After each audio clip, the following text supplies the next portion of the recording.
하나님의 말씀 히브리서 5장 1절부터 10절까지 같이 읽겠습니다. 시작. 대제사장마다 사랑 가운데서 택한 자이므로 하나님께 속한 일에 사람을 위하여 예물과 속죄하는 제사를 드리게 하나니 그가 무식하고 미혹된 자를 능히 용납할 수 있는 것은 자기도 연약에 휩싸여 있음이라. 그러므로 백성을 위하여 속죄제를 드림과 같이 또한 자신을 위하여도 드리는 것이 마땅하니라. 이 존귀는 아무도 스스로 취하지 못하고 오직 아론과 같이 하나님의 부르심을 받은 자라야 할 것이니라. 또한 이와 같이 그리스도께서 대제사장 되심도 스스로 영광을 취하심이 아니요 오직 말씀하신 이가 그에게 이르시되 너는 내 아들이니 내가 오늘 너를 낳았다 하셨고, 또한 이와 같이 다른 데서 말씀하시되 네가 영원히 멜기세덱의 반차를 따르는 제사장이라 하셨으니 그는 육체에 계실 때 자기를 죽음에서 능히 구원하실 이에게 심한 통곡과 눈물로 간구와 소원을 올렸고 그의 경건하심으로 말미암아 들으심을 얻었느니라. 그가 아들이시면서도 받으신 고난으로 순종함을 배워서 온전하게 되셨은즉 자기에게 순종하는 모든 자에게 영원한 구원의 근원이 되시고 하나님께 멜기세덱의 반차를 따른 대제사장이라 칭하심을 받으셨느니라. 아멘. 오늘 말씀의 제목은 하나님의 아들이 받은 고난이라는 제목으로 보겠습니다. 하나님의 아들이 받은 고난. 또 부제목으로는 십자가의 죽음만으로 이룰 수 없는 구원. 십자가의 죽음만으로 이룰 수 없는 구원. 이렇게 보겠습니다. 하나님의 아들 예수 그리스도가 받은 고난에 대해서 오늘 볼 것입니다. 다음 주면 이제 고난주간이 시작되고 4월 첫주면 이제 부활절이 되죠. 예수님의 고난에 대해서 여러분이 조금씩 묵상을 해보시기 바랍니다.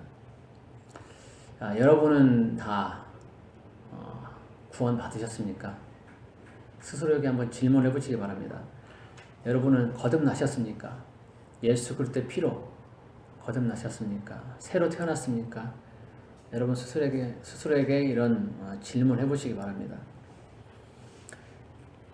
구원 받았냐고 물어보는 사람들이 종종 있어요. 우리 길거리 가다 보면은 구원 받았냐고, 거듭났냐고 물어보는 사람들이 있습니다. 이거는 이단들이 길거리에서 자주 써먹는 얘기이기도 합니다. 성경인데 이단들이 접근할 때 이렇게 해서 많이 접근을 하기도 합니다. 구원의 확신이 있지 않는 한 대부분의 사람들은 이 말에, 구원 받았냐는 말에, 거듭났냐는 말에 선뜻 그렇다라고 대답을 하지 못합니다.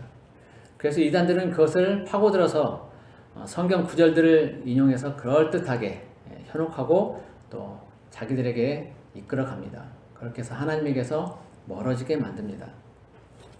그러나 오늘 우리는 이 말을 다시 한번 더 깊이 생각해 보기를 원합니다. 내가 정말 구원받았는지 말입니다. 구원받았다면 어떻게 해서 구원을 받게 되는지 그것도 생각을 해보시기 바랍니다. 우리는 구원이라는 것을 너무나 쉽게 생각하는 경향이 있습니다. 그러나 구원은 결코 쉽게 이루어지지 않았음을 알아야 합니다. 사랑이라는 것을 전제하지 않고서는 결코 구원이 이루어질 수 없습니다. 그것도 인간의 제한되고 편협한 사랑이 아닌 지고지순하고 온전한 하나님의 사랑으로만이 가능합니다. 사람들 간의 사랑은 말로는 사랑이라고 하지만 결코 온전한 사랑이 될 수 없습니다. 오늘 사랑한다고 말했다가도 좀 서로 간에 불편함이 있고 불화가 있고 자기 마음에 안 드는 일이 생기면 언제 그러냐는 듯이 그 사랑은 싸늘하게 식어지고 온데간데가 없어집니다. 사랑하는 대신 서로 팔을 나누고 갈라서고 원수가 되고 심지어 미워하기까지 합니다. 어제까지도 사랑한다고 말해놓고 오늘은 미워하는 것입니다. 가족이나 친척들 간에도 서로 말도 안 하고 냉랭하게 지내는 그런 일도 아주 다반사입니다. 이것은 한마디로 내가 기분 좋을 때만 사랑인 것입니다. 인스턴트 음식과 같은 그런 사랑, 그것이 우리가 지금 말하고 우리가 하고 있는 사랑인 것입니다. 그러나 하나님의 사랑은 전혀 다릅니다. 변하지 않고 늘 한결같습니다. 늘 기다리고 늘 포기하지 않습니다. 손을 놓지 않습니다. 사람들에게 모든 것을 다 내어줍니다. 심지어 하나님의 자리까지 내놓습니다.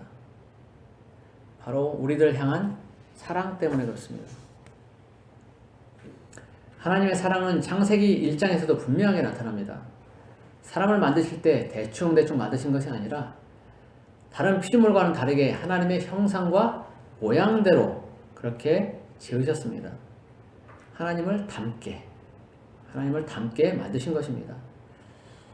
한마디로 하나님의 분신으로 만드신 것이죠. 그리고 그 만드신 사람에게 이 땅의 모든 것을 다스릴 권한을 주셨습니다. 위임하신 거죠. 모든 권한을. 그런데 이제 사람이 그 사단의 꼬임에 빠져서 하나님의 말씀을 거역하고 범죄하게 되었습니다. 그러자 하나님은 하나님의 분신인 우리 사람들을 구하고자 하나님의 그 높고 높은 창조주의 지위를 버리고 이 땅에 사람의 모습으로 오셨습니다. 오로지 우리네 사람들을 구원하기 위한 사랑 때문에 그렇습니다. 그리고 우리를 대신해서 십자가에서 우리의 죄를 짊어지고 피 흘려 죽으셨습니다. 죄의 대가는 사망인지라 죄인인 내가 죽어야 하지만 하나님이 내 대신 죽어주신 것입니다. 나를 살리기 위해서 말입니다. 그런데 그 과정이 결코 만만치가 않습니다. 예수님이 하나님이시긴 한데 또한 온전한 완벽한 사람의 모습으로 오셨기 때문에 인간으로서 당해야만 하는 고통이 만만치가 않았습니다. 예수님의 마음을 조금이나마 알 수 있는 구절이 있습니다. 예수님은 잡히시기 전 겟세마네 동산에서 기도하실 때 이렇게 기도하셨습니다. 마가복음 14장 32절에서 36절까지 말씀을 읽어드리겠습니다. 그들이 겟세마네라 하는 곳에 이름에 예수께서 제자들에게 이르시되 내가 기도할 동안에 너희는 여기 앉아있으라 하시고 베드로와 야고보와 요한을 데리고 가실새 심히 놀라시며 슬퍼하사 말씀하시되 내 마음이 심히 고민하여 죽게 되었으니 너희는 여기 머물러 깨어있으라 하시고 조금 나아가 땅에 엎드려 될 수 있는 대로 이때가 자기에게서 지나가기를 구하여 이르시되 아빠 아버지여 아버지께는 모든 것이 가능하오니 이 잔을 내게서 옮기시옵소서. 그러나 나의 원대로 마셨고 아버지의 원대로 하옵소서. 33절에서는 예수님이 심히 놀라시며 슬퍼하셨다라고 말씀하고 있어요. 그리고 34절에서는 내 마음이 심히 고민하여 죽게 되었으니 라고 또한 말씀하십니다. 그리고 35절에서는 될 수 있는 대로 이때가 자기에게서 지나가기를 구하면서 이 잔을 내게서 옮기시옵소서 라고 말씀하셨습니다. 이 말씀들을 보면 예수님의 마음 상태를 엿볼 수 있습니다. 예수님은 하나님이시니까 그저 담담히 십자가를 지신 것이 아니라는 것입니다. 온전한 사람의 모습으로 오셨기 때문에 우리가 당하는 그 모든 것들을 동일하게 느끼신다는 것입니다. 채찍에 맞고 십자가에 못 박히는 것이 어떤 것인지를 알기 때문에 놀라고 슬퍼하시며 마음이 몹시 힘들고 괴로웠다는 것입니다. 그저 담담히 하나님이니까 그 길을 가신 것이 아니란 것입니다. 예수님의 마음을 이해하시겠습니까? 그 마음이 느껴지십니까? 우리가 만약 내일 예수님처럼 채찍에 맞고 십자가에 못 박혀야 한다고 생각을 해보십시오. 결코 마음이 평안하지 못할 것입니다. 잠이 안 올 거예요. 내일 십자가에 못 박혀야 한다고 생각하면 어떻게 잠이 오겠어요? 잠이 안 오죠. 마음에 근심이 있죠. 정말 예수님 말씀하신 것처럼 심히 고민하고 고통스러워할 것입니다.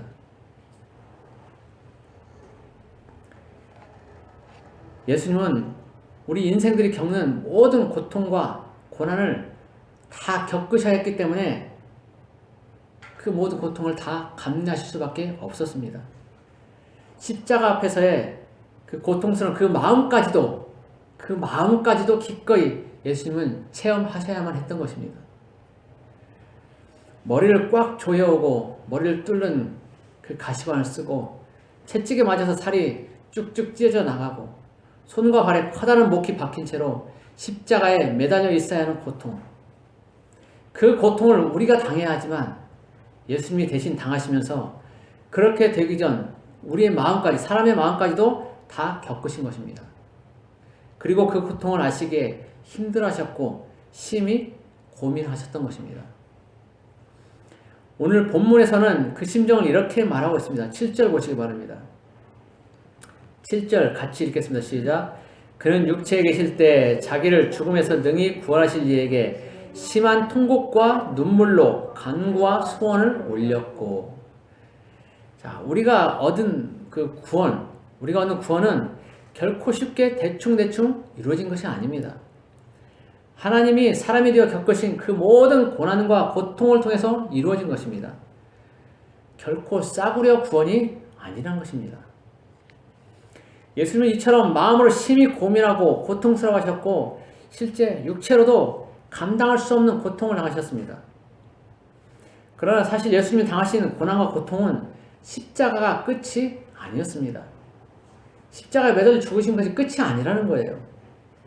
육체의 죽음 이후에 우리네 죄인들이 치러야 할 고통, 바로 지옥의 고통까지도 우리 대신 당하셨습니다. 우리는 흔히 예수님의 고통과 고난을 말할 때 십자가의 죽음까지만을 생각합니다. 그러나 실제가 남아있습니다. 실제. 그것이 지옥의 고통입니다.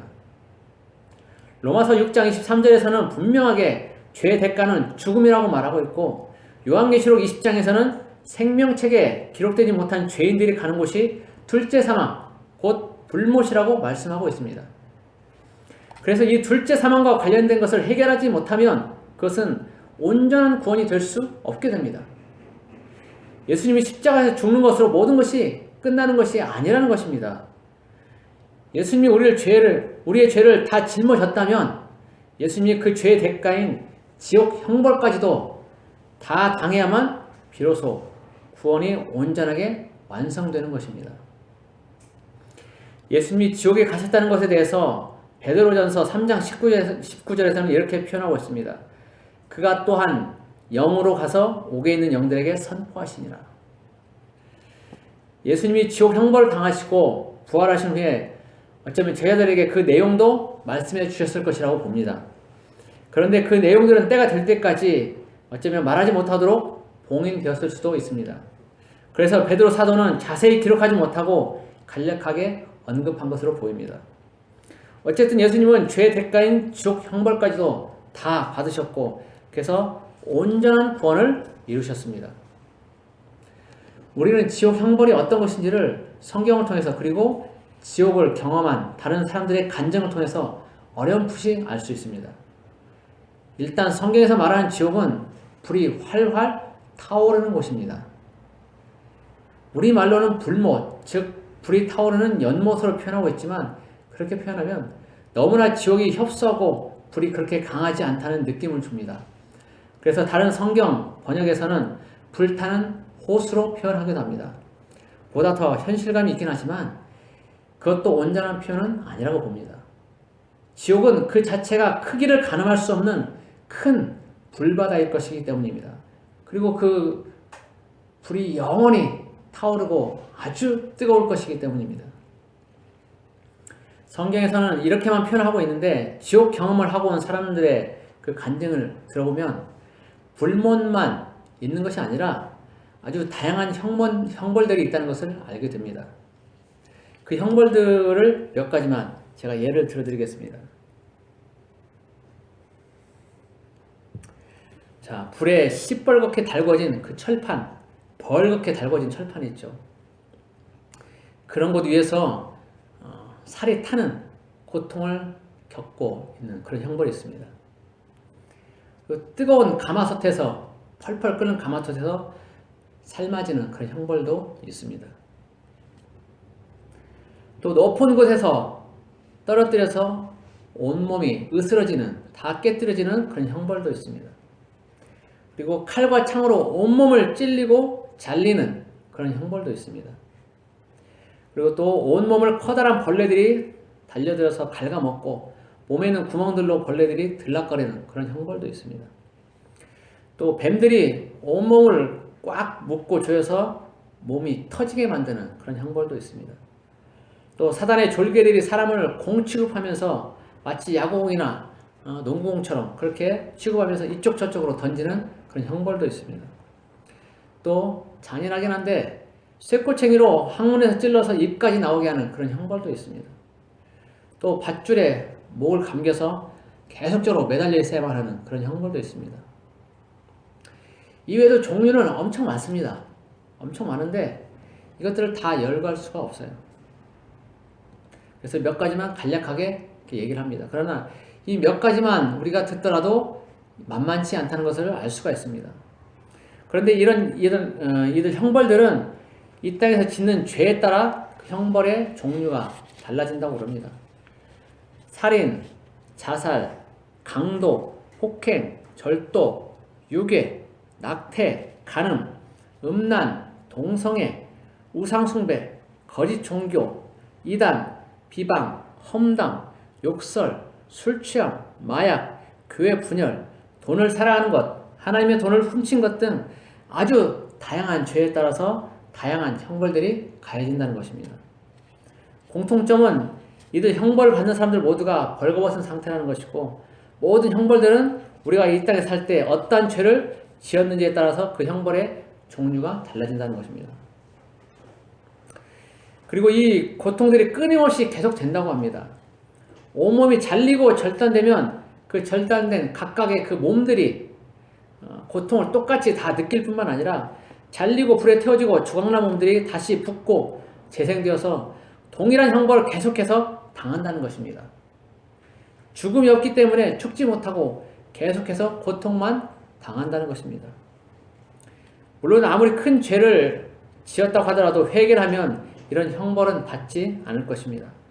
그러나 회개를 하지 않으면 결코 이런 형벌들을 피해갈 수는 없을 것입니다.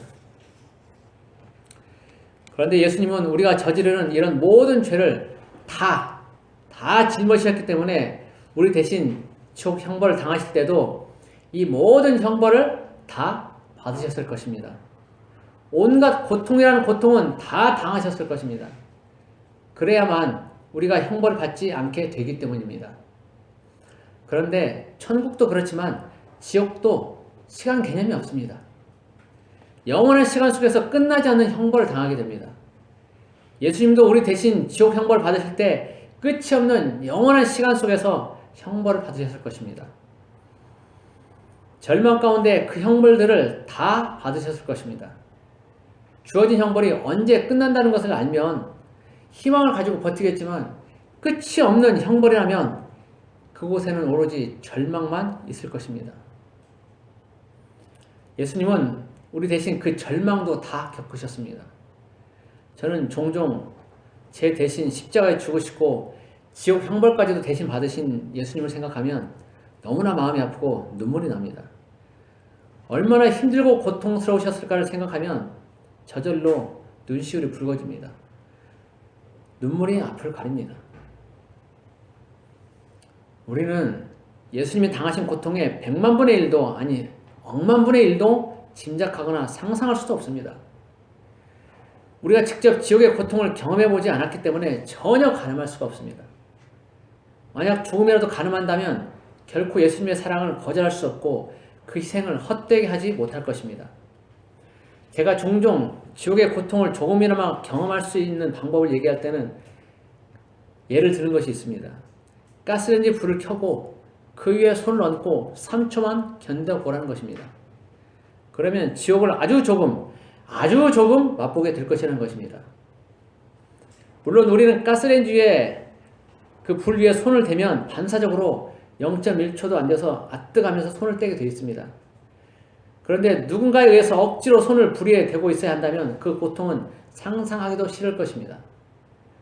지옥의 고통이 그럴 것입니다. 그보다 몇천 배, 몇만 배 더 고통스러울 것입니다. 3초도 아닌 영원한 시간 속에서 그런 고통을 당해야 한다면 그것은 아주 끔찍한 일이 될 것입니다. 그런데 예수님이 내드신 그 고통, 그 모든 고통을 다 당하신 것입니다. 단지 나를 사랑하신다는 그 이유 하나 때문에 말입니다. 하나님의 형상과 모양대로 하나님을 닮게 창조된 하나님의 분신인 나를 살리기 위해서 말입니다. 예수님은 자식인 내가 지옥 형벌을 당하는 것을 차마 볼 수가 없어서 내 대신 그 모든 고통을 다 당하신 것입니다.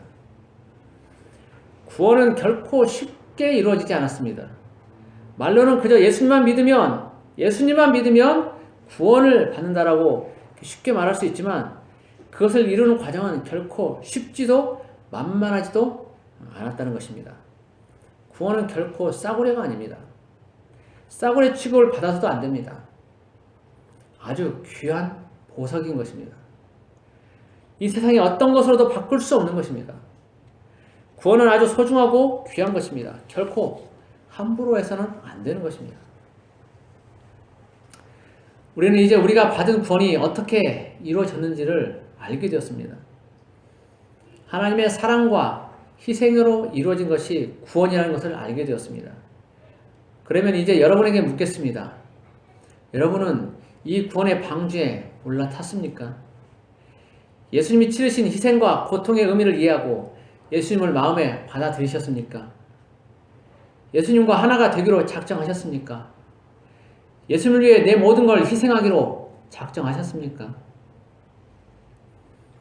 자신이 죄인이 아니라고 생각하는 사람은 예수님의 사랑과 희생과 고통이 자신과는 무관하다고 생각될 것입니다. 그래서 회개하지도 않고 계속해서 죄를 지으면서 죄인으로 살아가게 될 것입니다. 그리고 끝내는 지옥 형벌을 당하게 될 것입니다. 그러나 예수님은 우리가 그렇게 되기를 원하지 않습니다. 단 한 사람도 지옥에 가는 것을 원하지 않습니다. 에스겔서 18장 23절을 보면 우리는 이런 하나님의 마음을 조금이나마 알 수 있습니다. 주 여호와의 말씀이니라. 내가 어찌 악인이 죽는 것을 조금인들 기뻐하랴. 그가 돌이켜 그 길에서 떠나 사는 것을 어찌 기뻐하지 아니하겠느냐. 하나님은 그 사람이 악인이라도 그 사람이 지옥에 가는 것을 원하지 않습니다. 우리가 생각할 때 정말 용서받을 수 없는 연쇄살인범 같은 그런 악랄한 죄를 지었다 하더라도 하나님은 그 사람이 지옥에 가는 걸 원하지 않습니다. 하나님의 형상대로 지음받은 그런 사람들이기 때문에 그렇습니다. 하나님이 그 사람들을 다 동일하게 사랑하시기 때문에 그렇습니다. 교회에 다니든 안 다니든 하나님은 모든 사람을 다 사랑하십니다. 그래서 모든 사람들이 다 천국에 이르며 지옥에 가는 것을 원하지 않습니다. 하나님의 형상대로 지음받은 존재들이기 때문에 그렇습니다. 그러나 그 사람이 하나님을 떠나 그 악한 길을 계속 고집한다면 하나님도 어찌하지는 못합니다. 스스로가 결정할 수 있는 선택권이 그 사람에게 있기 때문입니다. 하나님은 그 사람의 마음을 끄집어서 이끌어올 수가 없어요. 하나님은 우리에게 자유지라는 아주 큰 하나님과 동일한 그런 권한을 주셨기 때문에 하나님은 그것을 간섭할 수가 없습니다. 그래서 우리 스스로가 선택하고 우리 스스로가 모든 것들을 결정해야만 합니다. 하나님을 선택하고 천국을 누리든지 아니면 하나님을 떠나서 다른 곳에 가든지 그것은 우리가 선택하는 것입니다. 그리고 그 결과도 책임도 다 우리가 지는 것입니다. 부디 최소한 이 말을 듣는 모든 사람들이 하나님의 마음을 알아서 예수님의 그 사랑과 희생과 고통을 헛되게 하지 않기를 바랍니다. 그리고 머뭇거리지 말고 주님의 사랑 안으로 들어가서 내 대신 고통당하신 주님을 위로해주고 함께 동행하기를 예수 그리스도의 이름으로 기도하며 축복합니다. 기도하겠습니다. 고마우신 하나님 아버지, 예수님께서 십자가에 죽으시고 부활하신 것은 우리의 죄를 용서하기 위함인 줄 압니다. 그러나 예수님이 십자가에 죽으신 것으로 끝나는 것이 아닌 것을 우리는 또 봅니다. 죄의 대가가 사망이고 그 사망이라는 것은 둘째 사망, 곧 지옥 형벌을 뜻하는 것임을 보았습니다. 그래서 예수님께서 십자가에 죽으신 것이 끝이 아니라 지옥 형벌까지도 내 대신 그 지옥 형벌까지도 다 대신 담당하신 것을 압니다. 말할 수 없는 끔찍한 그 고통스러운 시간이 없는, 시간이 흐르지 않는 절망의 그 고통 속에서의 그 모든 것들을 다 담당하신 예수님. 나 때문에, 나를 사랑하기 때문에 그 모든 것들을 기꺼이 감당하신 예수님. 그 고통이 있었기에 우리가 오늘 이렇게 살아있는 줄 압니다. 하나님, 우리가 그 예수님을 기억하기 원합니다. 기꺼이 십자가에 죽으시고 지옥의 그 모든 고통까지도 다 짊어지시고 담당하신, 다 겪어내신, 그리고 그 마음까지도 다 겪어내신 그 예수님을 우리가 기억하기 원합니다. 그래서 그 예수님과 동행하기 원합니다. 그 예수님을 우리가 마음 가운데 받아들이고 예수님을 위해서 내 모든 것을 내어드리는 우리가 되길 원합니다. 예수님의 희생과 그 고통을 우리가 알아주길 원합니다. 하나님을 우리가 위로해 주길 원합니다. 예수님을 우리 마음 가운데 받아들여서 내 대신 죽으시고 고통당하신 그 예수님을 우리가 위로해 주길 원합니다. 하나님, 우리 마음이 주님께 향하게 하여 주옵소서. 세상의 헛된 것들에 마음 두지 않고 오직 주님만 바라보면서 주님을 사랑하면서 매일매일을 살아가는 우리가 되길 원합니다. 하나님, 우리를 붙들어 주십시오. 우리의 마음을 지켜주십시오.